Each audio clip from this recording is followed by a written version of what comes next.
सवा 3 घंटा चर्चा हुई आपकी, आढावा बैठक हुई तमाम तर कारपोरेशन के अधिकारियों के साथ। किन मुद्दों पर चर्चा हुई?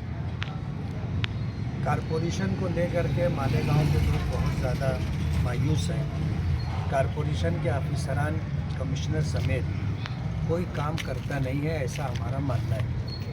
28 नवंबर को हमने आढावा बैठक ली थी और उसके अंदर जिन जिन मुद्दों पर बात हुई थी उन तमाम मुद्दों में से किसी मुद्दे के ऊपर कोई पेशरफ्त नहीं, कोई आउटपुट नहीं है, कोई रिज़ल्ट और कोई नतीजा नहीं। अंडरग्राउंड ड्रेनेज हो, साफ़ सफाई हो, पानी हो, इसी तरह अतिक्रमण हो और जो काम शहर भर में चल रहे हैं उन कामों को ले करके, जिसमें फ्लाईओवर ब्रिज है, ऐसे तमाम मुद्दों के ऊपर हमारी बातचीत चली। लेकिन पिछले 1.5 महीने में कोई आउटपुट नहीं। हमने आज मीटिंग ली और उन्हीं तमाम कामों का फॉलो अप लेने के लिए हमने लंबी बहस की, तकरीबन 3 घंटा ये मीटिंग चली और हमने ये तय कर लिया है कि ये काम करते नहीं है तो हमको इनसे हर हाल में काम करवा के लेना है। जिस तरह की भ्रष्टाचारी कारपोरेशन में चल रही है और साफ़ सफाई को ले करके जो रेट बढ़ा करके दिया गया है उसका कोई नतीजा, कोई अच्छा रिज़ल्ट मालेगांव के लोगों को मिला नहीं। 53 गाड़ियाँ कारपोरेशन की हैं जो नंदलाल, जो कभी कोणार्क कंपनी, नंदलाल जिसका मालिक है, उसको 53 ये कारपोरेशन की गाड़ियाँ ऐसे ही उठा करके उसको दे दिए, कोई किराया भी नहीं लिया जा रहा है। तो मैंने पूछा कि यार तुम्हारी कोई ससुराली रिश्तेदारी है क्या? आज अगर वो शहर के अंदर जो है ट्रैक्टर लिया है तो किराए से लिया है और 53 गाड़ियाँ आपने उनको बगैर किराए के दे दी है। तो इस सिलसिले के अंदर तय हुआ कि भाई 53 गाड़ियों का जो भी किराया होगा, पहले दिन से वो किराया लेने का, उन गाड़ियों को ठीक कराने में जो उनका खर्चा हुआ होगा, कारपोरेशन कमिश्नर प्रशासक देखे उसको। तो इन तमाम मुद्दों के ऊपर हमारी बैठक हुई और हमने तय किया है कि हर महीना हम आढावा बैठक ले करके तमाम मुद्दों के ऊपर फॉलो अप लेंगे। ये काम नहीं करते, इनसे कान पकड़ करके हम काम करवाएंगे। मुफ्ती साहब, जो ये 53 गाड़ियाँ जो दी हुई है, तो क्या उसका भाड़ा फिर अब चालू होगा कि नहीं होगा? पहले दिन से भाड़ा लिया जाए, ऐसा हमने तय किया है। अंडरग्राउंड को लेकर भी काफ़ी चर्चा हुई, वो प्लानिंग सही से नज़र नहीं आ रही, फेल होगी आगे। हमने तो ये बात कही कि ये स्कीम फेल है और जिस तरीके से काम काज हो रहा है आगे जा कर के ये फेल ही हो जाएगी। पूरे शहर के अंदर बगैर किसी प्लानिंग के कहीं भी खोद करके पाइप डाल दिया जा रहा है। आप एक एरिया प्लानिंग के साथ जो है पाइप डालते और फिर जो है हाइड्रोलिक सिस्टम से पानी डाल करके पानी पास होता है नहीं होता है, ये सब देख करके आप आगे बढ़ते। जो खड्डा आपने खोदा है उस खड्डे को भर करने के बाद पेचवर्क करते।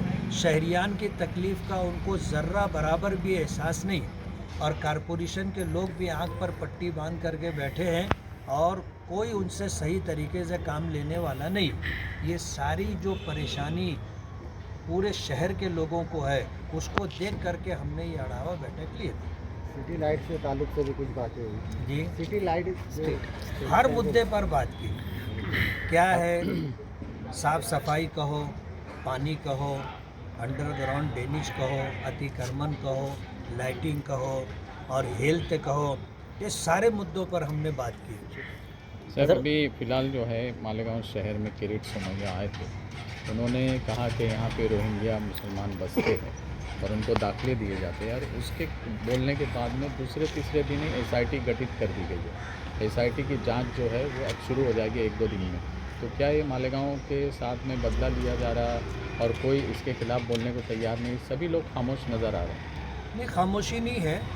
बात यह है कि मालेगांव को टारगेट किया गया और माजी में माजी आमदार ने ये कहा था कि हम रोहिंग्याई लोगों को यहाँ बसाएंगे। एक रोहिंग्या यहाँ बसा नहीं, एक बांग्लादेशी आकर यहाँ बसा नहीं, लेकिन मालेगांव जो है निशाने पर आ गया और आज ये इल्ज़ाम लगाया जा रहा है कि यहाँ पर जो है रोहिंग्याई लोगों को, बांग्लादेशी लोगों को पैदाइशी सर्टिफिकेट दे करके यहाँ बसाया जा रहा है। और हमारे चीफ मिनिस्टर फडणवीस साहब ने जो है SIT टीम भी तश्कील दे दी है, जिसमें नासिक DIG को जो है उसका सदर बनाया गया है। उसमें कलेक्टर है, एडिशनल कलेक्टर है, पुलिस कमिश्नर है, इन लोगों को जो है एसआई टीम के अंदर शामिल किया गया है। मैं पूछना चाहता हूँ कि क्या मालेगांव से आज तक कोई रोहिंग्या या कोई बांग्लादेशी गिरफ्तार हुआ है क्या? ये बिल्कुल खोटा इल्ज़ाम है। और बड़े बड़े मामलात के अंदर सरकार एसआईटी टीम तश्कील देती है और इस मुद्दे को लेकर के आनन फानन जो है एसआईटी टीम जो है तश्कील दे दी गई। ये तो मालेगांव वालों के साथ जुल्म है, हमको बदनाम करने की कोशिश है। तो आप क्या करेंगे अभी ये तो गठित तो हो गई, जांच तो होने वाली है, लोगों को परेशानी तो होंगी, जो दाखिले मिल रहे थे वो दाखिले मिलना भी बंद हो गए। क्या है कि इस सिलसिले के अंदर इंक्वायरी से हम किसी को रोकते नहीं। हम भी एक हिंदुस्तानी हैं और हम वतन परस्त और कौम परस्त लोग हैं। हम जो है दहशतगर्दी या इसी तरह दर अंदाज़ी करने वाले गैर कानूनी तरीके से देश में घुस करके लोग रहना चाहें, हम इसके ख़िलाफ़ हैं।